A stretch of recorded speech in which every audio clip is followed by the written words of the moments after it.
start. Because she's here. Okay. So what I'm going to do actually is just start.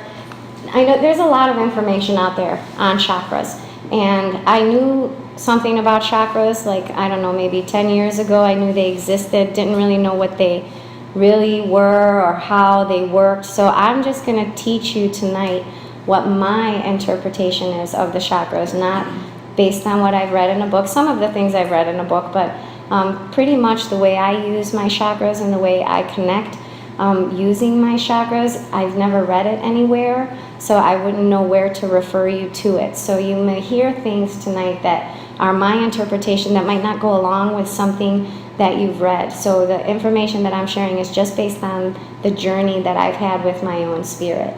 So I'm just going to give you like a very high level understanding of my interpretation of the chakras and what they are used for. So as we know, we have 7 predominant chakras. They're aligned from the top of the head to the root of the spine. They each have their own set of properties and methods. So they have their own color, their own musical note. They have their own body part and symptom. We actually have 12 total chakras, and I'm sure you all know we have way more than that. But we have 3 that extend up above us, 1 that's about 3 inches below the ground, and that energy connects us from the heavens to the earth. That's what I've learned just in my interpretation. So when we have a full connection of the body to God, from the earth to God, it's from the 3 inches below the earth to the 3 chakras way up above you. So in total, there are really 12 chakras. We typically, until we start to get a little bit more recognition of the ones that are predominantly housed within our body, which is 7, although the solar plexus has 2, which makes it 9. So your stomach energy, your stomach chakra actually has 2. It has 1 for identification, and it has 1 for creativity. We also have 2 in our heart, so that makes it 11 in the body, even though it's not really talked about a whole lot. We have a heart energy center and 1 right kind of below that. So you'll notice sometimes you can have a heart palpitation and sometimes you can have an inside chest clench. Those are 2 different areas. They're 2 different energy centers that I've noticed during my practice. So starting at the crown chakra, that's going to be your color indigo white type of sensation, and that deals, from my perspective, with your brain, words and phrases in your head. We have 1, and I just like to say that, words and phrases in your head, and we'll get to what that is meaning, okay? We have a 2nd chakra, and that one is here in the middle of our forehead. It's called our third eye. When you think of third eye, pictures. Pictures, video clips, images, snapshots in your head, that's what the third eye looks like. So like if you've ever been driving out of your house and you're halfway down the street and the garage door pops in your head and you're like, oh crap, did I close the garage door? That's like a vision. That's like a picture in your brain. That's very different than words and phrases in your brain. So we see that these 2 top energy centers are going to be the things for us that are easy to recognize, because we all think and we all fantasize. So we all have had pictures in our brain, and we've all had words and phrases when we're thinking in our brain. We have 1 in our throat. This one's going to be connected for expression, communication. This is your output there. A lot of your output comes from the throat energy center, and that's going to be important in our talk. Also, we have 1 in our heart. Our heart is used for emotion. So that energy center is connected to emotional balances, imbalances, love, any kind of emotion that's going to be there. We have 1 in our solar plexus. That's our stomach energy center. It's called the solar plexus. So we have crown, third eye, throat, because I don't know the other name for it, heart, because I don't know the other name for it off the top of my head, even though I have a list at home. That part I did get from a book on the internet and stuff like that. So we have 1 in our stomach. Actually, we have 2. Our stomach energy center, solar plexus, is used for self-identification. How do you define yourself in the world, and what are the promises you made to yourself during the course of your life? Who did you say you'd be? And who did you promise the world you'd be? Who did you tell the world you would be? Who does the world think that you are? We also have creativity there in our solar plexus. And that one is, how do you creatively express who you are? Because that's really hard. We all know who we are, but how do we show that to the world? That's where that 2nd chakra in our solar plexus comes in. We also have 1 in our abdomen area that is called our sacral chakra, and that deals with relationships of any kind. Relationships with yourself, relationships with other people, relationships with other people's bodies and egos and spirit, and relationship with your own ego, your own spirit, your own body. That's just relationships across the board. We also have one in the base of our spine, and that is called our root chakra, and that basically deals with everything on earth. So it's all of the material possessions, your job, your career, things that apply to the physical experience that we live. Each of these energy centers, like I said, has its own set of properties, so it has its own color. If you think of a rainbow, you can look from the colors of the rainbow, starting at the root chakra, red, orange, yellow, green, blue, purple, indigo. Those are going to be your colors. Some of the chakras have dual colors, so while the heart chakra is a green color, it can also be a pink. And so there's a lot of pink that I see when I talk to people, and the color that comes out of their body is a pink or a green, and those actually can mean a couple different things. Have you ever had an aura reading or heard of an aura reading, or what is an aura reading? An aura reading is when you go see somebody and they look at the vibration coming off of your body, because the vibration coming off of your body creates a frequency, and in every frequency there is a light. And we know that just scientifically. So if we know that, then when you go for an aura reading and they're looking at the light around your body, the vibration off of your body, it's going to have light colors connected to it. Those colors come off of those energy centers. Okay? So we have different bodies. We have our physical body, then we have our spiritual body. We have like 4 other bodies, and those are out of all of the dimensions, out of our human body. I don't know if that makes sense. So those are our chakras, our energy centers, same type of word. Any questions about that so far? Everybody feel comfortable with that? Okay. The way that I use the chakras and what I think about them is that they are used as a switchboard. So we have a human body, and we have these energy centers in our human body. And those energy centers, why do we have them? What are they there for? Are they there just to keep them balanced? How do we keep them balanced? What are they? What is the function of those? How does that relate to our human life? It's a switchboard. We have a human life, but we also have a spiritual existence. We have an eternal self. We know, and I'm Christian and Catholic, so I'm going to just reference the Bible here for a minute. But in the Bible, in Genesis 26, it says that we're created in the image of God. So in my whole journey, I never read like a spiritual book to teach me anything. Actually, the only book that I was allowed to read from my guides was the Bible. I won't waste your time telling you that whole story, but I wasn't allowed to read any of the books, and the only book that I was allowed to read was the Bible. So everything I talk about comes from my research in the Bible and where I was pointed to look at. So one of the things that I recognized when I was a really little girl is that my dad did not like the fact that I talked to dead people. And he said, the Bible says you can't do that. And so I always had to go back to prove, like, yeah, it's okay if you can do that. Well, in Genesis 26, it says we're created in the image of God. So if we are, what the heck does that mean? It means that we have 3 parts of ourselves. It means we have a human part, and that's very easy to identify because we all believe in Jesus, and we all know that he's the Son of God, and he's God, and he's a human expression of God. We all agree with that. I believe, because none of your energies are telling me no, that that's not true, so I think we're all like some sort of Christian in here. The second part of the Trinity, because if we're created in the image of the Trinity, we got to understand the Trinity, or we'll never understand ourselves ever, because we'll only be working from one side or the other. And if we're created in that image, then we have a spiritual expression of ourselves. So Jesus is a human representation, human, but God. We also have a spirit representation of Jesus. His name is God. We don't see him. He's some energy that we don't see. We think he's there. We know he's there. We kind of feel he's there. But Jesus is the one who told us he's there, and Jesus is the one that can talk to him. Right? He can talk to God. So if we're created in the image, it means we have a human self, we have a spirit self, and then we have this other self called the Holy Spirit self. So we'll talk about that maybe another day, maybe not so much today. Maybe it'll come in.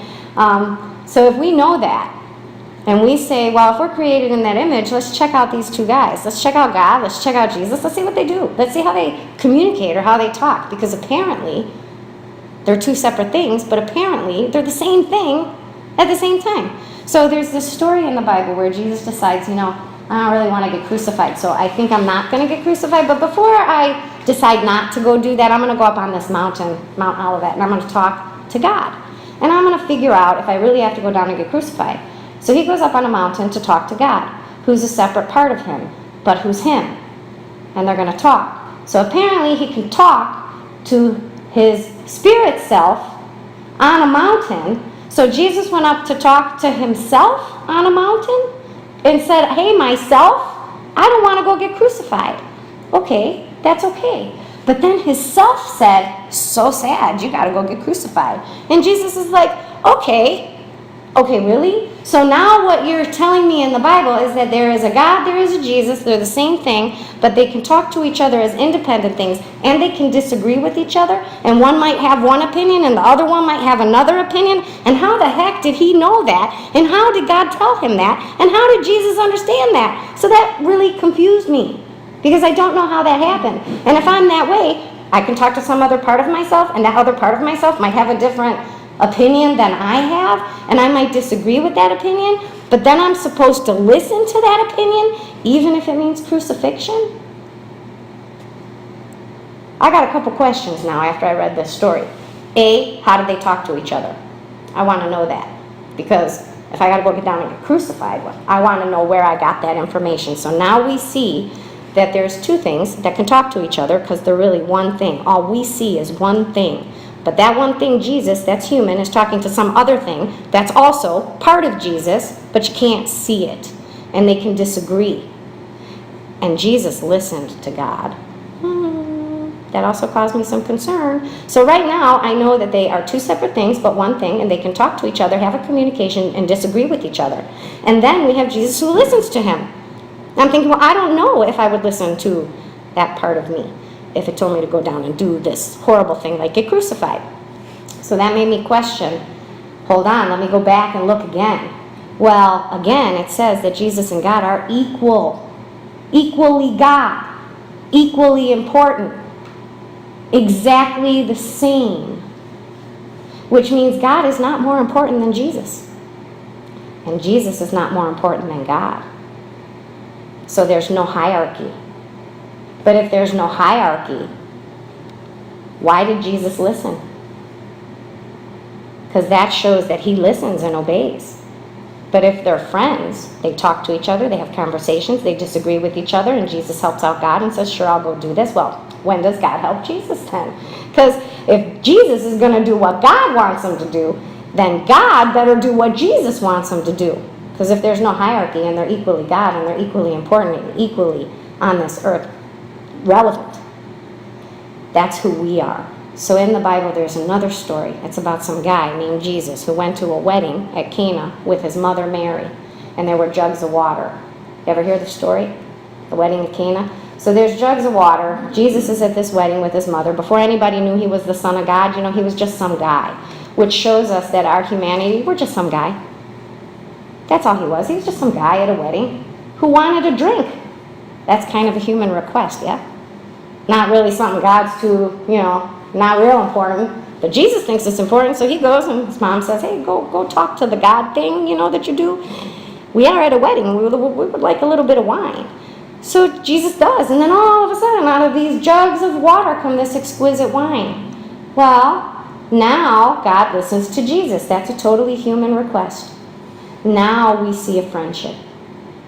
Now, that makes me very emotional. But now we see that God and Jesus are friends.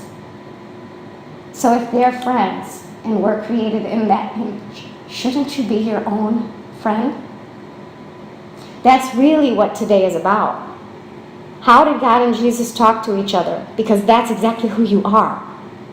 That's who you are. We are all that.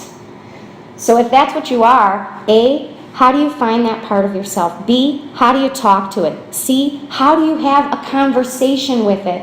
And how do you know which one to listen to? Do you listen to the Jesus part of you? Or do you listen to the God part of you? How does the negotiation happen? How does that occur? And we're created in that image.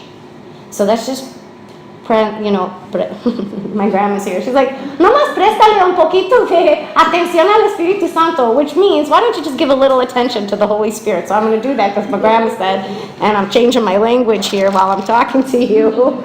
So let's think about Jesus listening to God, God listening to Jesus, some kind of conversation and friendship, disagreements and conversations are happening there.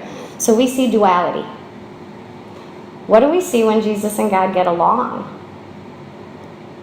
When they don't have a disagreement. When they both want the same thing. When Jesus is like, hey, God, I think this is a great idea. And God's like, I think that's a great idea too. His name is Lazarus, the blind man, the man he raised from the dead, the little girl that he saved, that he raised, all of the healing. Every time that Jesus healed anyone, he said, Jesus Christ and God the Father. He included both parts of himself. He needed an agreement. He needed a balance. He needed both parts of himself to be in agreement. Because when they're in agreement, that friendship creates the force of the Holy Spirit, which is healing, which is why we are all healers. And in order to heal our body, in order to heal our relationships, in order to heal any situation or part of us, we have to be friends with our own soul first. Because that force of the Holy Spirit, the force of healing, is the agreement between the body and the soul. That's healing. When your body and your soul agree, that's when you get healed. When Jesus and God agreed, demons were cast out. When Jesus and God agreed, people were raised from the dead. That's the basis of my class. That's the basis of where it started to make me wonder, how did they talk to each other? How did they do that? So in my awakening, all that became clear, and a big connection to that is your chakra system. And how does Jesus hear God? How does God hear Jesus? And how do you hear your own soul? So think of the crown chakra first, because this is going to be the easiest one to interpret. And what I tell you here, I will tell you just probably a very small part of what that means, because I can go on and on just about the crown chakra for like about 5 hours. And we don't have that long. So let's talk about the crown chakra. What happens in the crown chakra? Let's talk about the physical aspect of our brain first. Before we talk about the energetic aspect, the chakra and all that, let's talk about just our brain. How does our brain work? Logically, right? Because we learn. So when we're little, we have no logic. As we grow, we gain knowledge, which creates the ability to think, okay? This is going to be our human consciousness. So we have this stadium in our brain, call it like a football stadium, and that has human consciousness. Right now, you and I, all of us, we're using our human consciousness to have this session. As I'm talking, you're listening to me, you'll be talking soon, and this is how this occurs. So we're all using our conscious brain, which is the open arena. Okay? Within your open arena, we're going to play a game. And you got two teams. You have a human team and you have a spirit team. How does the human team work? The human team works on a thought trigger. So when you think, you have one thought. Let's say I have to go to work today. So when I wake up in the morning, I'm like, oh, I got to go to work today. I did it this morning. Actually, this is that's why my spirit told me to use that one. This morning, I remembered I have to come to work today. I got to come here today. But the first thing after I thought, oh, I got to drive to Tinley today. Shit, I hope I have gas. Shoot, I don't even know where I left my debit card, because the other day I gave it to Marissa because she went to Panera, which, by the way, that sandwich totally was crap. I don't even know what they did with that, so I have no idea where that was. Maybe it was in my back pockets. Let me run downstairs because it's probably there. I hope the dog didn't pee. This is my thought process. So you can very easily see that from thought 1 to thought 10, everything matched, right? Everything was I have to go to work. I hope I have gas. In order to get gas, I need my debit card. Where's my debit card? My debit card's with Marissa. Why is she with it? Because she went to Panera. The sandwich was really bad. Maybe it's in my back pocket because she gave it back to me. Let me check downstairs. The dog was downstairs. Hope the dog didn't pee. How can I possibly relate that to you? Because it's all in my brain. It's all human. So I remembered. I know exactly what I thought first and what I thought last. We all know that. So what if our spirit wants to talk to us? Because see, those energy centers, that's your switchboard. That's your communication mechanism. That's how spirit will talk to you. Spirit, any spirit, your spirit, Friends and relatives in heaven, guides, ascended masters, any light being, any being from any other galaxy, they can talk to you. All they got to do is plug in to one of your energy centers. You got 7, 9, 11 within the body, 1 underneath, 3 up above. Wow, that's a lot of points of connection that your soul can talk to you, or that any other soul can talk to you. So we're going to think about the brain. How does your soul talk to you in the brain? Well, if you have a conscious brain that you're using to go about your day and have your conversations, and you have a thinking brain, that part of you that's knowledge that can go from one thought to the next, then your spirit, if it connects with you and plugs into you in the crown energy center in your brain, words and phrases, guess what it has to do? It has to interrupt you. It has to pop some piece of information into your brain so you recognize it's not part of my human thought. That's not part of my human thought. And usually when it's not part of your human thought, you don't remember it. You actually don't remember it till some shit happens, then you remember it. So it sounds like this. I woke up in the morning, I was a software engineer, I used to work downtown, I'm 2 hours from the city, I forgot to make my daughter's lunch, I woke up late, this is what was in my brain. Oh crap, I can't believe I forgot to make Brittany's lunch, and that kid is so damn picky, bring your umbrella, I know she's not going to want the cafeteria food, but you know, she is 12 years old, she's 25 now. But I was like, you know, she is 12 years old, I could just leave her a note, she can make her own lunch, bring your umbrella, but I don't know if she's going to do that, she's probably going to eat some crap at the cafeteria. Then I went to work. So I came out of work, 3:30 in the afternoon, I'm halfway to the train. It's a beautiful day, till I got halfway from the train. And when I got halfway to the train, it started pouring rain. And guess what I said? Oh, I knew I should have brought my umbrella. Then I got soaking wet. My computer got wet. I ruined a sweater. My Coach bag that I just bought had all kinds of stuff on it. I was very upset. I got on the train and I thought, when the hell did I tell myself to bring my umbrella? I was so angry. I said, when did I tell myself to bring my umbrella? Because if I thought to bring my umbrella, I think I would have brought my umbrella. And I didn't remember. And you won't remember either.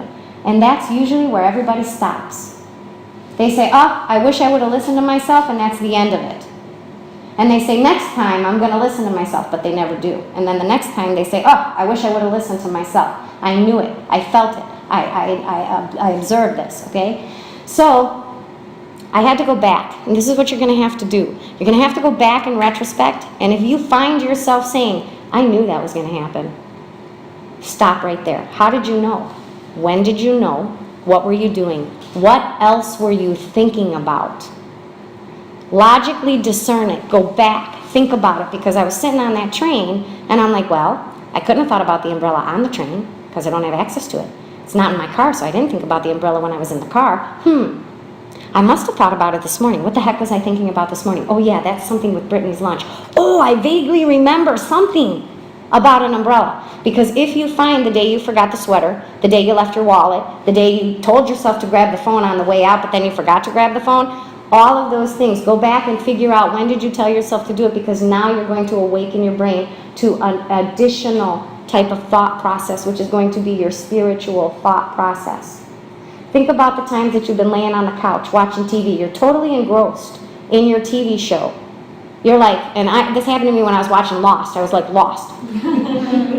You couldn't talk to me. The phone could ring. Anything could happen, and I'm only on Lost. So as I'm in Lost, do your laundry. Pops right into my head. Guess what I said? Nah, I'll just do it tomorrow. Woke up the next day, got an email that I needed to wear dress clothes because our director was coming in, and guess what? I said, damn, I wish I would have done my laundry last night like I told myself to do. This is your spirit interrupting you. Here's why I tell you about the physical part of your brain. This is why I tell you about the conscious brain, the subconscious brain, and the spirit brain. Your spirit self only knows truth. That's it. Your spirit self is not going to sit down at the kitchen table and have a coffee clutch with you. She's not going to have a whole long conversation with you. She's going to tell you one thing. Then you're going to have the conversation. Because you will argue with your spirit. Your spirit says, do the laundry. You say, no, I'll do it tomorrow. Tomorrow you wish you would have done the laundry like you told yourself to do. Everything that comes into your head as a pop, as that type of thing, We're all adults. We all know right from wrong. We all know what's good and what's not good. So if your spirit tells you something to do and it is in your best and highest good, do it. Because you know why? Tomorrow you're going to have plenty of time. You're going to have time management. You're going to have quality experiences with the people in your lives, all because you're obeying. People say, oh, I wish I had your gift. Really? You just want to obey? Because that's all I do. Is that not all I do? Is not all I do is obey? That's it. That comprises my job. I just listen. I just obey. That's it. And if I can listen to that part of me, I have enough time. I have enough rest. I have enough time with my family. I have enough time to do my work. I have everything I need. So I made a promise to myself that I would start to listen to that voice. And then I started feeling psychic. So here's what I want to explain. Your spirit will plug in. She will give you an interrupted thought in your regular thought process. Your thought process, that's human. That's your conscious brain. We're using it. You're thinking. You're thinking about what I'm talking to you about. But interruptions are going to be from your soul or from your subconscious. So what if you hear a thought in the middle of some thought that says, go axe murder your neighbor? That wouldn't be in your best and highest good, right? That obviously is not from your soul voice. That's obviously your subconscious. You got an issue or you saw some freaky thing on TV and we need to have a talk. Okay? But this is how you discern the difference. Because sometimes we get sad. Sometimes we get into a rut. We get stuck and we hear something that says, just drive into that wall. Yeah, that's not your spirit telling you to drive into a wall, jump off a cliff, or go knock somebody out. That's your subconscious. Use your logical brains to discern the messages that you get because it's important that you do so. So that's going to be in your best and highest good. That's your crown chakra. It's going to pop information at you. That's just a very high level understanding of how your spirit can talk to you in the crown chakra. If you listen to it, you'll be prepared. You'll also start to think you're a psychic. And you'll be like, I'm so psychic. And this is why I don't believe in psychic at all. Because I started getting really good at listening to that voice. And I was really good at it. And 6 months later, I woke up in the morning, and this is what my spirit did. Because I, again, had forgotten to make my daughter's lunch. So it was like the same scenario, same situation. You'll find that when you are in a lesson with God, with your spirit, with soul, with ascended masters or other light beings, you will have the same stinking lesson until you figure it out. That's life. So I had the same thing. Woke up in the morning, forgot to make my daughter's lunch, but now I'm really good at listening to that voice. I can catch it right as soon as it comes in. So my brain starts, oh crap, I can't believe I forgot to make Brittany's lunch. Bring your umbrella. Hey spirit, how you doing? Want me to bring my umbrella? I only have one umbrella. It's a big tall golf umbrella. I used to work in the city. I said, okay, I'll bring my umbrella. Thank you. I'm going to bring my raincoat too. Thanks. That's what I told her. Thanks. So I go to work. I get on the train. Nobody has their umbrella. And I'm thinking, oh man, poor people, they don't even know that it's going to rain. I must be psychic. So I go to lunch with my friends, and now they're all laughing at me because they're saying, hey, why you got your umbrella? I'm like, oh, it's going to rain. They're like, no, it's not going to rain, Nick. I'm like, oh, it's going to rain. You might not know it, but I'm psychic because my spirit told me, and it's going to rain. So 3:30 in the afternoon comes out, I get off the train, I'm halfway to, the 3:30 in the afternoon comes, I get off of work, I get in the elevator goes down, it's 60 floors, the elevator door opens, I'm prepared for a downpour, I got my umbrella, I got my raincoat. I trip coming out of the computer, or out of the elevator, you know, the door jamb in the elevator, when my heel got stuck in it and I fell. And I hyperextended my ankle, I broke the heel on my shoe, and thank goodness I had my big tall golf umbrella because I used it like a cane to get back to the train. But it never rained. So am I psychic or am I guided? See? Psychic is an assumption that you know what your spirit's talking about. But your spirit does not have time to tell you. By the way, Nick, when you go to work today, you're going to need to stop at Walmart and get a cane because you're a klutz and you're going to bust your ass on the way out of work today. So by the way, you need a cane. Then I'm going to think that's my human brain because it sounds like a conversation. That's not going to happen. She has a shot 1 nanosecond to tell me, to guide me, and that's how she's going to do it. Bring your umbrella, because it's the closest thing to a cane that I can get. But my assumption is it's going to rain, okay? But that's not true. So when you're looking at these prompts in your brain, you may think that you know the expected end result. You may have an expected end result of what your spirit just told you, but that's not necessarily true. You are being guided because you have free will, because God made you available to have free will. You get to make the choice. The choice isn't, do you want a cheeseburger or do you want a chicken sandwich? The choice is, would you like to listen to your human self or would you like to listen to your spirit self? And if you listen to your spirit self, you'll notice that she only talks to you if she's got an opinion.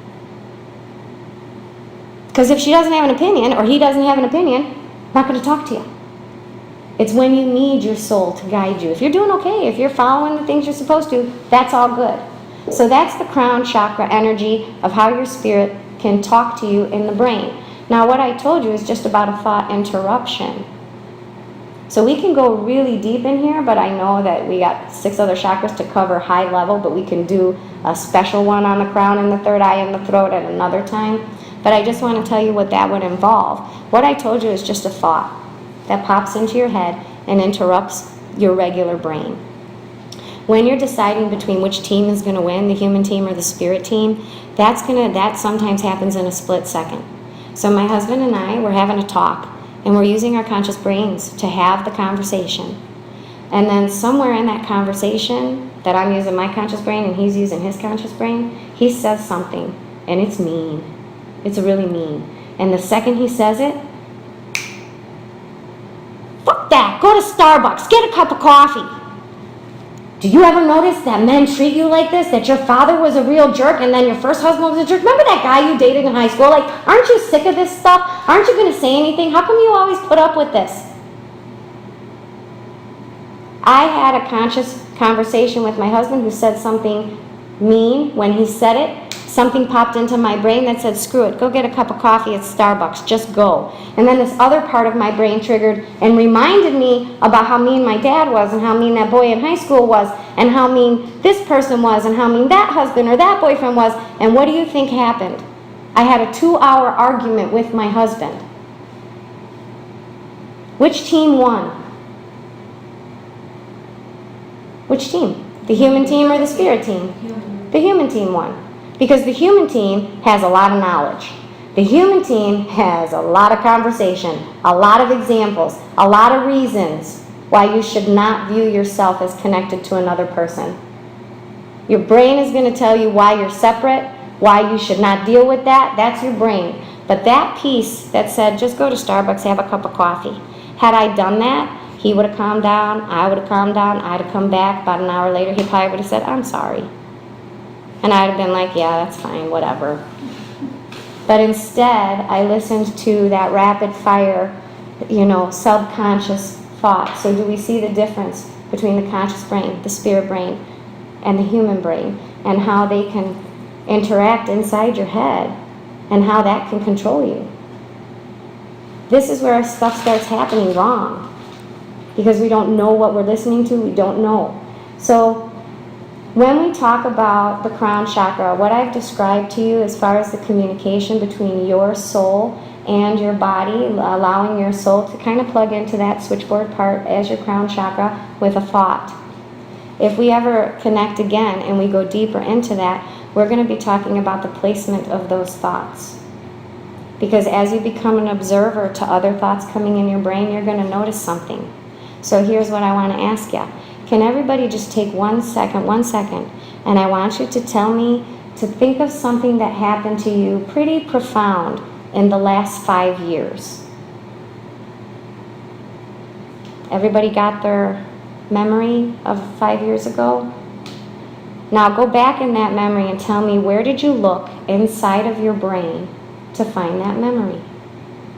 Your brain, your observing brain went to somewhere. So I asked you, tell me something about 5 years ago, maybe about within the last 5 years that happened to you profound.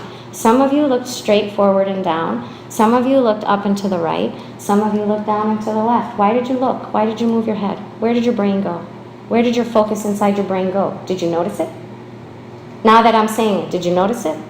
Did anybody recognize that when they thought of 5 years ago or 5 years from now, they're in a different part of their brain? You're in a different part of your brain. If you think about yesterday, you might go like this. If you think about tomorrow, you might go like this. Why do you do that? Why does your body is moved? All of your body's moved. Every one of your heads shifted one way or another. Your eyes went down or went up. Everyone. Did you notice that about yourself? Yes or no? Yes? Yes? No? No? Yes? Yes? Yes? And yes. When I mentioned it, now do you recognize it? Okay. So think of 30 years ago. Where do you go in your brain? Think of tomorrow. Where do you go in your brain? What we're looking at is placement of our thoughts. Okay? So sometimes you'll get a thought, an interrupted thought. It can fly in, it can arrive, it can appear on the right, it can appear on the left, it can appear in the middle. All of that is your spirit plugging in and placing words and phrases inside of your head. Make sense? Okay. Now we're going to talk about the third eye. The third eye is right here. This is visions, images, and pictures in your head. When your spirit plugs into your third eye, it will be for the purpose of relaying information to you about life choices. Crown chakra, daily choices. What do you need to get through your day? You're driving to work the same way every day. You see that street over there. You're singing a song on the radio. You don't pay attention to that street till you see the traffic jam. Then you're like, oh crap, traffic jam. I should have went that way today. Why didn't you go that way? Crown interruption from your soul is typically have a better day. Let me prepare you for your day. I call it my daily guidance in my crown, words and phrases. Third eye, life choices, important decisions, job choices. What are you going to do? Have you ever had a memory pop into your head out of nowhere and you're like, I don't even know where that came from. I haven't thought of that in 5 years. Why did that just pop up into my head? Ever happen to anybody? That impression is a memory. Now your memories, once they're over and done with, if you're looking at a picture, you can look at it literally. But if that memory pops into your head, basically every experience that you have goes into a database for your spirit, like a knowledge base. And that knowledge base becomes your language with your spirit. So your spirit can communicate information to you in the third eye by plugging in and sharing a memory of your life with you. So I was applying for a job. I had gotten laid off and I got 2 job offers. That's always how it happened to me. One at LaSalle Bank and one at this hedge fund company. When I went to the job interview for LaSalle Bank, I was in the middle of the interview. The lady looks at me and she says, so Nicole, do you want the job? Well, when she asked me if I wanted the job, this random crazy memory popped into my head. Of course, what I said to her was, I would love the job. I did everything politically correct. I would love the job. But this memory popped right into my head, right here. Here's the memory. I was in the 4th grade. I had, Miss Ward was my teacher. She took me out in the hall and she started yelling at me. And now I have an older sister who was National Honor Society. I was the dumb kid. She was the smart kid. This is what, parents teach their kids. So she was yelling at me and she says, I'm really disappointed in your timetables. Your sister is a lot smarter than you. She was a lot better in the 4th grade than you are. And I feel kind of sad for your parents because they must be disappointed that they have you as a child. That actually happened. That actually is a memory. Only I hadn't thought about that memory in about 25 years. Like I could not even understand why that memory so randomly popped into my head when that lady asked me if I wanted the job at LaSalle Bank, which was an EDI division. They were going to offer me lots of money. It was really good. But that's during the interview. LaSalle Bank. Then I go to a different interview, and that's at this hedge fund company, new startup company. I'm in the interview with the guy interviewing me, who's going to be my boss, says, so Nicole, where do you see yourself in 5 years? And of course I answered him some question like I was going to write a book, which I did. But I did say that this is where I saw myself in 5 years. But when he asked me the question, What popped into my head was my very first job I had at IBM. And in that job, I was eating dinner with my old boss, Woody. Okay? So that's the memory that popped in my head when he asked me, where do I see myself in 5 years? I told him I was going to write a book, but the memory that popped into my head was me eating dinner with my very first boss, who I hadn't worked with in like 7 years, by the way, but who was still my friend. 1 week later, do you remember this? 1 week later, I got both job interviews, I got a call from both jobs. LaSalle Bank offered me $20,000 more per year than this hedge fund company. Their benefits were much better because this was a startup company. So everything at LaSalle Bank had been around, 100 years? So guess what everybody in my life told me to do? And what I would normally do. I hadn't worked in a while. Take the job that pays the higher salary. Take the job that you're more comfortable with, because I was doing EDI before, so it was no problem for me to do that. I could jump right in and be productive. So everybody, including my old boss, told me, take LaSalle Bank. It is the best choice. It has good benefits. They've been around forever. The salary is better. That's my logical choice. However, there's these two memories in my head. And now let's discern them spiritually. So I'm in the interview with the lady who asked me if I want the job. The vision, the memory that popped into my head was my 4th grade teacher yelling at me. Now let's put that connected to this job, because my spirit can talk to me about life choices, and she's going to use references of my life to explain what she wants me to do. So here's how I discerned that memory. If I take this job, yes, I'm going to make more money. Yes, I'm going to have better benefits. However, it appears to me that my spirit's opinion is that my new boss is going to be disappointed that she hired me. She's going to prefer her previous employee better than mine, better than me. And she's going to like how the previous employee worked better than me. So I can take this job making $20,000, but according to my spirit, this boss, she might not really like me. She might not really like the work that I do, and she might really prefer the person that used to work for her before that. Or I'd be going in getting compared to the previous employee and maybe not living up to the previous employee. My other job offer did not offer me that much money. I was going to be the low guy on the totem pole, and I wasn't going to have the greatest of benefits.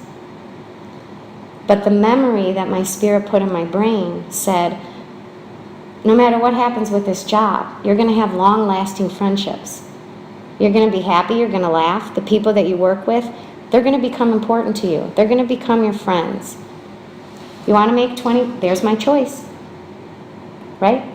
Do you want to make $20,000 more a year and maybe have some difficulty at work, or do you want to be peaceful and have a comfortable job? Which one is more important to you? Do you need to make more money, or do you need to be peaceful in your job? Which one would you like? I decided I wanted to be peaceful in my job. And that's really what I felt like my spirit was directing me to, because that memory made me happy and the other memory didn't make me happy, even though the money would make me happy. But I decided to go with my spirit's opinion, which was go where you're going to be happier. So I did that. Within 6 months of getting hired at the hedge fund company with a better memory place, the less money place, LaSalle Bank, member, 2005, they merged. They closed their doors, merged with another bank. The whole EDI division where I would have been hired got laid off 6 months later. I would have never made my $20,000 extra dollars. I would have been without a job 6 months later after I took my job. Unbeknownst to me, hedge funds, they make a lot of money. I didn't know that because I'm a computer programmer, so I didn't know if the hedge fund makes money, you make money. No clue. I made more than like $17,000 in bonuses. I super exceeded any amount I would have got there because they gave us perks, prizes, gifts, gift cards. Your boss thought you were great. You got a $200 gift card to Amazon. When you added it all up, I made a bucket load more at the cheaper company that I was going to be happy at than at the big, predominant, great company. So guess what all my friends said to me before I accepted that job? What are you, crazy? What do you mean your spirit's telling you something in your brain? Guess what they said afterward? How did your spirit tell you that? That's what they said after. So your memories are going to be a big chunk of your experience and communication with your spirit, because she can plug in there, okay? Or he can plug in there. You understand what I mean by that? Okay, have you ever met a new person, and when you meet them, an old friend pops into your brain, and you're like, oh my God, they totally remind me of so-and-so. Whatever you know about so-and-so, now you know it about that person. So if that person pops into your head and be like, oh my God, they totally remind me of Ryan, he was such an asshole, guess what? That guy, you're going to probably have the same feeling, the same circumstance. If someone pops into your head, like I met this one girl one time, and she doesn't look anything like an old friend of mine, but an old friend of mine popped into my head, and I'm like, oh, I'm going to be her friend for a little while, and then we're not going to be friends, but I'm always going to love her. That's exactly what happened. When I met Ronnie, I think she looks like my Auntie Tony. You don't look like my Auntie Tony. She kind of looks like my Auntie Tony. So when I met her, I was like, oh my God, she looks like my Auntie Tony. I automatically loved her.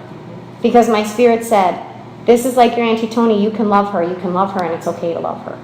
You see? So these pictures that pop into your brain, and when they're dealing with your life, this is your third eye energy center. This is where your spirit can talk to you. Sometimes you're talking to a friend about a problem, and your friend tells you a problem, and this memory pops into your head of your other friend from like 5 years ago who had the exact same problem, and you totally know what she did there to like make it better, so now you can tell this friend. And you're like, that totally reminds me, I had a friend like 5 years ago and this happened to her. This is what she did, why don't you do that? Has that ever happened to you guys? What do you think happened there? Somebody told you some story, and something popped into your brain about a friend from 5 years ago that you haven't thought of, and you haven't thought of her experience either. Why did that come to you? How did that come to you? Who went and dug it out of the database of your life and plopped it in your brain? That's your spirit. That's your soul. That's how that works. I could talk to you about that for a whole other 5 hours, about the third eye chakra. I'm just giving you a super high level understanding of how your soul talks to you, because this is how you're going to have a friendship with yourself. This is the first relationship that you have to focus on, is the friendship that you have with your own soul. Talk about the throat chakra. The throat chakra is used for expression. So you can use it to communicate, but your soul can also use it to communicate. And how does your soul do that? Did anybody ever ask you a question and you start talking, and then as you're talking, you're like, I hope somebody's recording that, because that is some good stuff coming out of my mouth. Like, it's coming out of your mouth, and as it's coming out of your mouth, you're hearing it back, and you're like, oh my God, that's really good. Like, where is that coming from? Like, I don't even know where that came from. It just came. And you just say it. That's your soul. That's not you. Because if it was your human self, you wouldn't be surprised at what you're saying, nor would you be impressed by what you're saying. You wouldn't be, because it's yours. So you wouldn't be impressed. But if you're impressed with what's coming out of your mouth, if you don't even know where it's coming from, that's your soul plugging into your throat energy center for the purpose of relaying some information. And that information is important for you to hear, obviously, or you wouldn't be so surprised by your own intelligence, or somebody else needs to hear that. That's very important. You have one in your heart, and I'm going to try to go a little bit quicker because I know I can get a little talkative. But we have one in the heart, and that one's used for emotion. So how does your soul talk to you in the heart? Because, see, the first top 3 energy centers, not a problem. It's easy. We get a thought interruption, we get a pop in the brain, we get a memory occur, we start talking, things start coming out, we can identify. This is your best place to start with spirit. You want to talk to yourself, you want to know yourself, start listening to those types of communications. Pay attention to those. You will develop a very nice friendship with your soul. Let's talk about the heart chakra. You ever walk into a situation, get a little anxiety, clench in the heart, palpitation? What is that? Is that really anxiety? Is it really nervousness? Maybe you walk into a situation and you see something, in your heart you actually feel something like settle, or you feel it race. What causes that to happen? That's your soul plugging into your heart energy center, saying this situation that you're looking at, it triggers something emotionally in you. What is that? What's getting triggered in you? Because that's your message, that's your communication. If I walk into a meeting and I have to have, like when I was a programmer and I had to do like code reviews, I would be so nervous before a code review. And when I would, we move to the solar plexus also, ever get anxiety, nervousness, stomach ache, anything like that, your spirit can plug into those energy centers like that. So when I was a programmer and I had to give a peer review, The night before the peer review, when I had to go in to show my stuff, I was getting like nervous, like just nervous. And I was like, I don't know why I'm having all this nervousness. This is really ridiculous. And so I went over every single thing I coded, every single thing I wrote, all of the documentation, and I got myself totally squared away with my ability to have this meeting and to have all of my answers. When I did that, the nervousness in my stomach went away. And I was like, so I guess I'm not nervous about having it? But what is actually happening is your spirit will plug into your heart center or your solar plexus and tell you, what are you facing in this situation? Are you facing an emotional thing? Or are you facing a self-identification thing? If I'm nervous in my stomach before my meeting, that's self-identification. That means I'm walking into a meeting where I promised people that I was a computer programmer. I told them I could do that. And my spirit is reminding me, you have self-identified as this. Are you that? Did you do the work to show that you're that?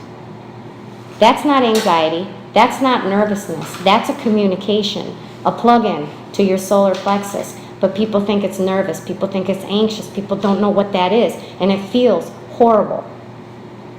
Why does it feel horrible? Because I guarantee that your spirit talked to you here, then she talked to you here, then she talked to you here, then he or she talked to you here, and then talked to you here. If it gets below your throat chakra, you didn't listen.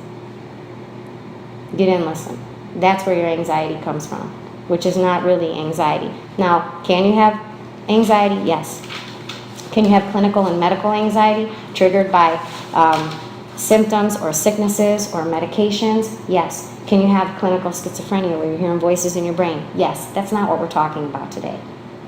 We're talking about your soul plugging into some part of your body to tell you what's happening. So if she's plugging into your brain, she's saying, hey, do this today, it's going to make your day easier. If she's plugging in here, she's like, hey, you got a life choice, this is an important choice. You got to think of that. If you guys don't get it here, guess what you end up doing? First you think about stuff. Then you visualize stuff. Then you get on the phone and you call your girlfriend. You're like, okay, right? This is what we do at 10:30 midnight, middle of the night. Okay, this is what I got to check myself on something. What do you do when you're here and you don't really know, you're a little off? Then you talk about it.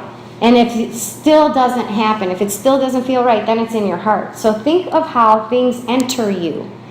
Crown, third eye, throat, heart. If you're having something here, or you're having something here, you've missed 3 points of communication because your soul is going to make it as easy as possible for you. Does that make sense so far? When we get to the sacral chakra, the sacral chakra is your relationship chakra. When your spirit typically plugs in there, that's a whole other thing, because that isn't as easy to identify as the crown, because you have words. Here you have memory. Here you have expression. Here you have emotion. Here you have who am I. But here, who am I in connection to everybody else? Who am I in connection to myself? When we get to that chakra, it's really difficult because that can be kind of split off across the board to everybody. So when your spirit is plugging into your sacral chakra, a lot of times it has to do with when it's gone bad. Then you're going to get like digestive issues, stomach problems, female problems, male problems, anything that's going to be centered around there. And that's usually when it's off balance, because otherwise, if your sacral chakra is good, you should be pretty good in that area. When spirit or universe or anything plugs into your root center, you'll notice things going one of two ways. Either they're going to go really good, or they're going to go really bad. If they're going really good, you've probably been pretty well aligned with yourself and you've been listening to yourself pretty good. That means you've connected with your soul, you've done the things and made the choices that when you are in life expression, your life looks pretty good. Things are going really well. And that's how you know that. When they're not going well, you get lower back pain, you could get some illnesses. When any of these energy centers are off balance, you can manifest illnesses. Does all of that make sense? Does anybody have any questions on that at this point? No? Really? No questions? So what would be like a negative side effect? Like headaches if that's like off? Or? If your crown chakra is off, you can get headaches, allergies, sore throats, things like that. Whatever illnesses are connected to here, to any of those energy centers, placing them along the body, that's where you would manifest discrepancy at. All I did was explain my interpretation of how the chakras are used. Do we have time still? Are we still good? Do we have much? 7:30. What time are we supposed to be done? 6:30? 8. Okay, good. So now we're going to move, and it's important that you know those things because in all reality, the first relationship that you want to know about is the relationship with yourself, and that's just what we talked about. You have a human self, you have a spirit self. How do they talk to each other? Okay? So what I want you to do to start to develop that relationship that you have with yourself is listen to all the smallest things. When you're laying on the couch watching TV and it tells you to do your laundry, get up and do your laundry. If it tells you to buy that really pretty ring over there, go buy the really pretty ring. If it tells you to scrub your bathroom floor, go scrub your bathroom floor. Because when your spirit starts to talk to you and you start to listen, the way that it's going to get louder is if you listen. So at first, when you first start listening, you're laying on the couch watching Lost and it says, do your laundry. And you're like, nah, I'll do it tomorrow. But after you say, all right, I'll do it, and you get up and do it, guess what happens the next time your spirit tells you to do something? You're watching TV, you're watching whatever show. Hey, can you do the laundry? Oh yeah, okay, hold on. You get up and you do the laundry. Now your soul voice is getting louder because you're listening to it. You ever take care of a child, babysit a child, have a child, nurture a child? When the child talks, initially, aren't they quiet? And like, can I have that? Is that okay?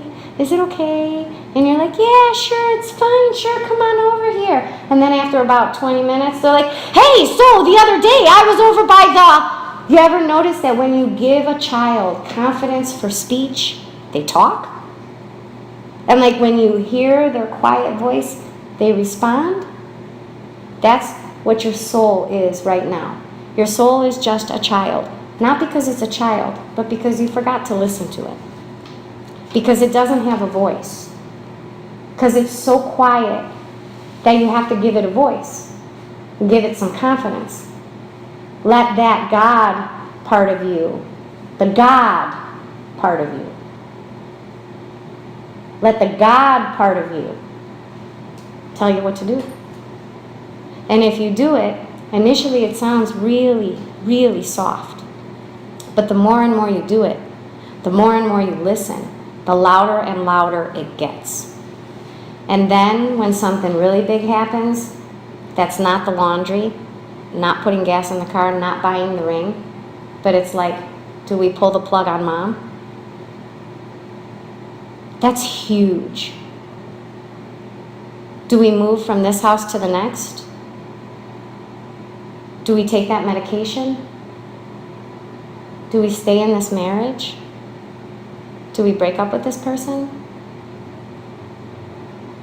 Those are real different than do the laundry, buy the ring, get a massage. Real different. And when we're in those situations, don't we want a really loud, clear answer? Don't we want somebody to be like, leave him! Like, don't we want somebody to do that? Like, don't we want somebody to be like, that job is so awesome for you, take it! That's what we want to hear. But if we don't hear, please do the laundry. Please, can we have a massage? Please, can you go to sleep? Please, can you just write that paper? If we don't listen to that, when we need the really big information, it's going to be much too quiet for us to hear. And if it's much too quiet for us to hear, it's going to end up being something like, screw that, go to Starbucks, or hey! And then our human mind is going to be so argumentative that we won't hear, let mom go. He's no good for you. Buy that house. This job will fulfill you. We won't hear that unless we're friends with our soul. And the only way to do that is to obey, to listen. When you get really good at that, then you can negotiate. Now, believe me, I did not think that this worked, but it did. After like about a year, I was so good. I was like Ricochet Rabbit. Anything my spirit told me to do, I was like, yup, no problem. Okay, you want me to do this? Oh, great, I'll do it. After my awakening, I was like all obedient to spirit. Until one day I had the crappiest day. And I'm sitting on the couch, and I'm watching some rerun of something, and my girls are there, and the dog, Macy, our old dog was there, and I'm just laying there, and it happened, you know? Do your laundry. And I'm like, that was my human response, because I heard it, and I always listen. I'm like, God, can't you just remind me in like a half an hour? That's what I said, and I continued to sit on the couch. 29 minutes later, guess what happened? Do your laundry. I'm like, are you kidding me? I'm like, oh my God. I told my daughter, I'm like, I swear to God, I just like a half an hour ago, my spirit told me to do my laundry. I totally did not feel like doing it, and I was like, can't you just remind me in a half an hour? And she totally did. I'm like, that's because we're friends now. Listen to everything your spirit says, because then you can negotiate, and she'll remind you. That was my whole like understanding. When you get good at it, then it's like, can you get crucified? Sure. Can you make wine? Sure. Can you raise that person from the dead? Sure, no problem. Now we have a friendship. Now we have that Jesus-God connection. Now we're equally balanced. Guess what can happen now? We can heal. The root chakra is all about earth expression, life, things in life. If they're going good, if you're feeling good, you're probably pretty well aligned with yourself. The root chakra, when it's in balance, your body feels good. Your bones feel good. Your joints feel good. Everything like that feels good. Lower back feels good. Everything feels good. And life seems to be progressing just fine. You don't have no major problems. When you're not aligned, if it does hit the root, it means you've missed about 7 points of connection before your root blew up. We're going to talk about how to develop the connection. So what we talked about was communication. Communication between the spirit self and the human self. And how does that work in all of your chakras?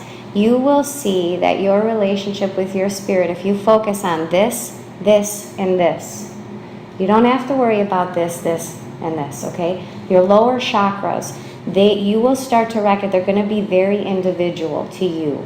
The concepts I tell you are the same for everybody, but how your soul talks to you specifically is going to be your language with your spirit, because you have a different memory to tell you which job to take. I have a 4th grade memory to tell me which job to take. You have a different memory, so your language is going to be different. It's going to be unique. When you develop this here, you'll notice just naturally that your heart energy center and your solar plexus and your sacral, those will you'll start to recognize vibrations there. You'll start to recognize shifting there. You'll start to recognize like boom, boom in your stomach or in your heart. You'll start to notice that, and it will be much easier to notice that once you've developed this logical connection, because we're human beings, so we like proof. It's very hard to align yourself with truth or proof here in the heart and here in the stomach. Very difficult to do that, because we have to find that here, and then this is the respondent to all of the information coming in. So if I get a vision, I might get a feeling along with that vision. So then we put all the pieces together. So really, if you're going to start to work on a relationship with yourself, as far as communication goes, then you definitely want to start listening here, here, and here. Okay? Now we're going to talk about, now that you know how to communicate with yourself, how do you invite your soul to earth? Because we are human, and this is the predominant expression that we have. So if you would like to invite your spirit to participate with you on earth, what do you think we have to do? We have to take that spiritual self and connect it to the human self. So how do we do that? We have a difference between the human self and the spirit self. The difference between the human self and the spirit self is the human self experiences time. The spirit self does not experience time, because spirit is eternal. Your soul was there before you had a body. Your soul will continue to be here after your body's gone. Okay? So if the soul is eternal, what are you going to keep time for? Like, would you have a clock in eternity? Do you need a clock in eternity? Because you could look at the time and be like, what time is it? Forever. Right?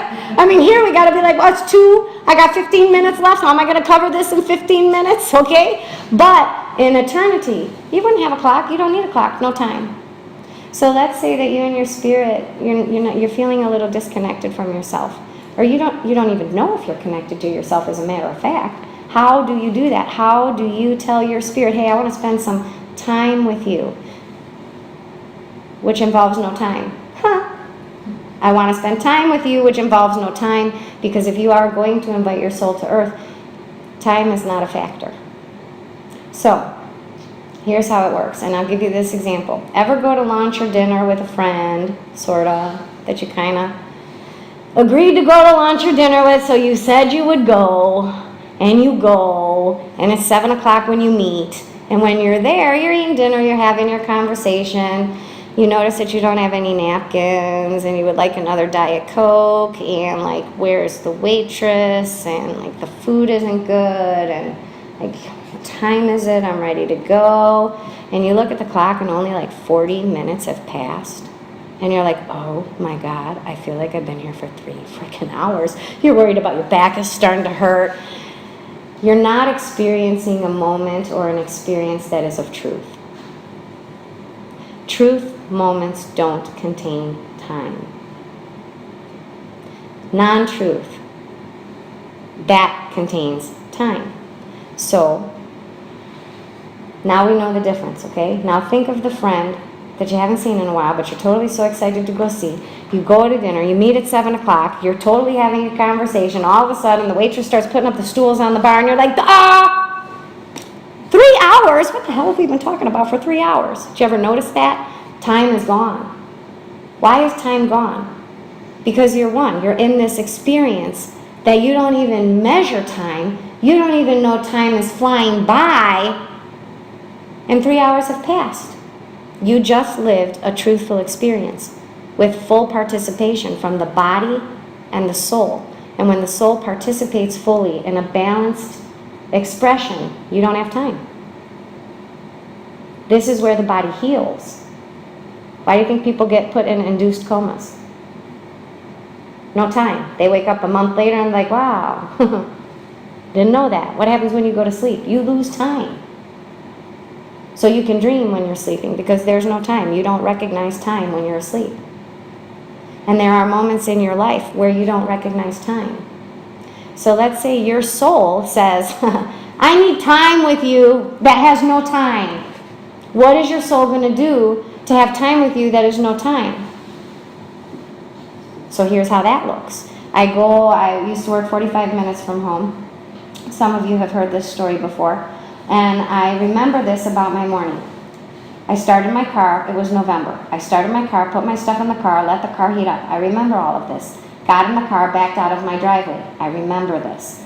Drove down to the busy street where I make a left to get to work. I remember this. Now I'm pulling into the parking lot at work.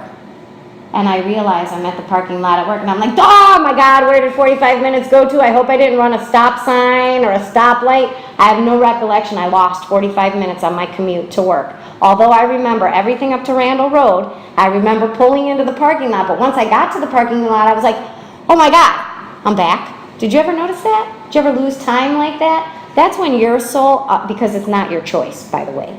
You got sucked out. Your soul was like, come with me. We're going to go learn something. We're going to go do something. Your soul takes you. So your perception of time is gone. And now you get in a car, you drive 20 minutes, you don't even know 20 minutes have passed. Now all of a sudden you're pulling up and you feel like you just arrived back. Sometimes that can happen when you're driving and you're like, where am I? And then you have to look at the landmarks to see, oh, I'm over by El Cortez, I'm by McDonald's, I'm by my house, because you need that moment. Has this happened to everybody? You've all noticed this? This is when your spirit invites you. It's when your spirit says, I want to be with you, I miss you, we need time with no time, so I'm going to come and do that. And that's your spirit inviting you. That's really nice of your spirit. And isn't it nice that your spirit does that for you? When do you do that for your spirit? When do you say, I invite you to be with me?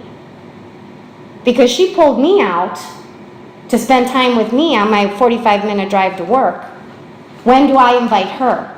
If you would like a relationship at all with your soul, you can understand all the communication things that I taught you. You can be really, really good at that. But if you do not share no time with your soul, you don't have a relationship. And you have to do that at the root chakra, which means some experience on earth should eliminate time for you. What is it? Mine is dancing. I can clean my house for like 14 hours and it feels like 5, and I'm not kidding you, right? Am I wrong? Like, I can clean, and when I'm done cleaning, I'm like, I feel all back to myself. Because when I eliminate time, my soul and my body can resonate together at a good place. And if I keep that practice, my relationship with my soul will be solid at its root, solid at its base. If I can do that solid at its base type of connection with my own soul and create an experience where there is no time, try to do that once or twice every day. Try to recognize when your spirit takes time from you. Ever watching TV? And then you're like zoned watching the TV. My kids will do this all the time. They'll be laughing hysterical. I don't know what the heck they're laughing at.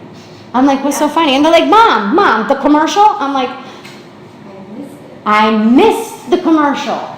Okay? Where do you go? Why did time elapse for you? How many times a day does your spirit invite you to no time? See if you can figure it out. It's really interesting. You'd be surprised at the amount of times that your spirit will invite you to join in a relationship with it. If you do that, if you're successful at that, we're going to talk about the ladder of your chakras, because this first thing was, how do you talk? How does the communication happen? What's that about? Where does that come from? How can we know that that's okay and possible? The next part of that is, how do you develop a relationship with yourself using that communication? But what order do you go in? How do you actually create that to happen? So in order for that to happen, you do have to create no time at the root, which is your lowest energy center, which is earth. So it's a physical expression. It's an action. It's painting. It's reading. It's dancing. It's cleaning. It's OCD organization. It's whatever removes you from time. If you do that, now you have a root connection to your soul. This is imperative. If you do not have a root connection to your soul, who will you have a root connection to? There's choices. You can have a root connection to your ego. You can have a root connection to another person, or you can have a root connection to yourself, to your soul. If you want any other relationship in your life to work at all, you have to have a root connection with your own soul at the base, at the root, through something physical by removing time. If you do that, you'll feel it. We're all here because we're spiritual people, so you all have felt disconnected from yourselves. At one point in your life or another, you're like, I don't even know who I am. I don't even know where I am. I don't even know what's happening. I'm totally disconnected from myself. I feel separate. I feel sad. Everybody had that before? Everybody's had a sense of disconnection from the self. So when you have that disconnection from the self, other things can connect with you. So create that root connection, because after you create it, guess where you're going to go next? You're going to go to the sacral chakra. So from the root, create a friendship with your soul. When you do that, by losing time, you'll go to the next chakra, which is going to be the relationship chakra, sacral chakra. Here is where you're going to decide which relationship to participate in. So if you have a root connection to yourself, guess what relationship will be number 1 on your list? Your relationship to yourself. And that's what you'll cover in that second chakra, because you developed a root. When you move to the second one, now your focus will be on the relationship that you have with your own self, your own soul. Okay? If that is good, guess what happens next? You move up one. You move up one to the solar plexus. This is self-identification and creativity. So if you have developed a root friendship with your soul, the relationship that you'll participate in is with that connection. Hey, if I dance and I lose time when I dance, guess what me and my soul are going to do next Friday? We're going to hang out. So we've become friends. We have a root connection. So I can honor that relationship because I like sharing time with my spirit. I like cleaning my house and having it all look great when I'm done and feeling really reconnected. I love going out to dance, and if I get a good dance partner, I can really recenter and feel great about myself. Those are the things that do it for me. So now that I have that friendship and I like to do that, because what do we do in relationships? We like to spend time with the other person, right? But if you don't have nothing you like to spend time with yourself doing, you're not going to have a very nice friendship. You're not going to be able to hang out a lot with yourself. So find something that you can. So this way, in that relationship, sacral chakra, you're all good. And the relationship that your focus will be that relationship that has no time involved in it. So when you move to the third energy center, which is your solar plexus, you can self-identify based on the relationship you share with yourself at the root and how you nurture that in your sacral chakra. So when you identify who you are, you identify the part of you that feels great when you dance, when you clean, when you cook, when you garden, when you meditate, when you read, when you paint, when you write, whatever. So when you get to the other chakra up here in the heart, that means that your love will be connected to how you identify yourself and what the relationship is with yourself. See, our relationships stem from Earth because we're human beings. So we enjoy relationships because we have bodies. That's why. And we look for certain things to create that relationship. You have to do that with your own self. You have to be able to spend time with yourself. You have to have fun with yourself. You have to be able to lose time with yourself. So this way, when you are focused on the relationship, you won't mind sharing a relationship with your own soul because you like dancing, you like painting, you like reading, you like doing whatever. So it's quality things. And in that, when you move to the solar plexus and you identify yourself based on these things about yourself that you've created for you, in you. So then when you get to love, you can unconditionally love yourself. Because what you're loving is the relationship between you and your soul. So that's unconditional. And if you can do those first energy steps up to the heart chakra, when you express yourself, you'll be expressing a clear picture of who you are, how you love, and how you express. And when you do that, you are aligned. And then all your intuition, all your communication, right here and right here, it's open. Because you've developed an alignment with yourself. That's easy to say, and probably not so easy to recognize until I tell you the second part. The part where you don't have a relationship with yourself. The part where your root connection is to somebody else. So let's say you don't have a root connection with yourself. And you meet a girl, you guys meet men, whatever. You meet somebody, you really like that person, you meet them out at a bar, meet her out at a bar, whatever, at the grocery store, wherever you want to meet.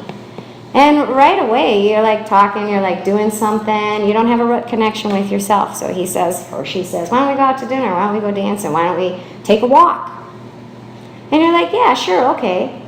So you start doing this physical thing, either going out to dinner and eating, meeting each other for a drink. You have to do something physical to participate in this. And you meet this person and wow, it's great. Guess what happens? You lose time. You go to dinner, it's great. You go for a walk, it's awesome. And you realize that you lose time with this person. You had a great time. You have just developed a root connection with that person. What happens if you move to the second chakra? Now you're in the sacral chakra, which is the relationship chakra. So guess what relationship you're going to focus on? The one you have with him or her. When you move to the third solar plexus and self-identification, what are you self-identifying with? The relationship you created with your own soul at the root? Oh, but if you didn't have one, then you're creating a root connection with that guy or that girl. And the relationship that you'll nurture in the solar plexus or in the sacral chakra will be to that guy or that girl. And then when you express who you are, it will be connected to that guy or that girl in the relationship. So then when you move to the love energy, now you've developed an emotional attachment and dependency to this person. And everything you do and express is about that person and that relationship. Has that ever happened to anybody? Where the root connection that you develop with another person connects you in a relationship with that person. And then because that's a root connection, when you talk about the relationship part, the relationship that you're focused on is not the relationship with yourself. It's the relationship with that person. This is where you start to make agreements with yourself. Well, I really don't want to go to that party, but he really wants to go. In fact, what if that happens all the time? And that the only relationship you nurture is the relationship with that partner person. And you completely forget about the relationship you share with yourself. Well, then when you move to the third energy center of self-identification, guess what you're talking about? Guess what you're expressing? You're expressing their will, their desire, their need. What happens when you're desperate to find a root fulfillment? You might eat a little too much. You might drink a little too much. You might have some random relationships a little too much. You might do everything in the physical expression to find that root connection. And if it can't be with a person, it could be with a substance. This is where addictions come from. Looking for a grounding mechanism, looking for a space of no time. What do you think happens when you drink? No time. What do you think happens when you do drugs? No time. So go for a damn walk around the block. Go dancing. Go clean your house. Go do something. Lose time a different way. But that's when it works, you become addicted to it. If the guy or the girl you meet, if it works, you're addicted to that. So your alignment with your energy is not connected to your relationship with yourself, it's to another person. So then everything you do is about them, and what happens if they disappear, or if they die, or if they break up with you, then who are you? What do? How do you lose? How do you have that relationship with yourself? This is the way that it should work. If we think that we should develop a root connection with any other person in our life, that is not the first thing you do with somebody. Not at all. You deal with a root connection with yourself. You and you, you start at the root. And when your spirit wants to connect with you, your spirit jumps to the root and says, let me take you out of time. And when you decide you want to spend time with your spirit, you say, I'm going to bring you, and we're not going to have time. So we're going to start at the root. And we're going to work up all the way from the root. Then the relationship we focus on is with ourselves. Then we can identify ourselves based on that root relationship that we're focusing on, which makes us unconditionally love ourselves, which makes us able to express and share. Now we're at the top. Now we're all aligned. Now, let's meet somebody. Because the ideal way to meet somebody is not root up. You don't want them to be the focus of your at the root. You want to share with them. So what should they do first? Talk to you. First they're going to talk to you. What's that going to do? You're going to have a conversation. That's words and phrases in your head, right? So while you're talking, they're like, oh my God, I totally got to tell you this. They've just interrupted your thought process. Wow, they did very similar to what your spirit does when your spirit talks to you. Pop something in your brain, make you think. What happens when they pop something in your brain? How many sisters and brothers do you have, he says or she says at dinner. What's your job like, he says or she says at dinner. And what do? Words and phrases, they hit you. Something pops here. It's a memory of that stupid guy at work, and you're about ready to tell this guy or this girl that you're eating with about that guy at work because you just had a memory of the guy at work and of your job.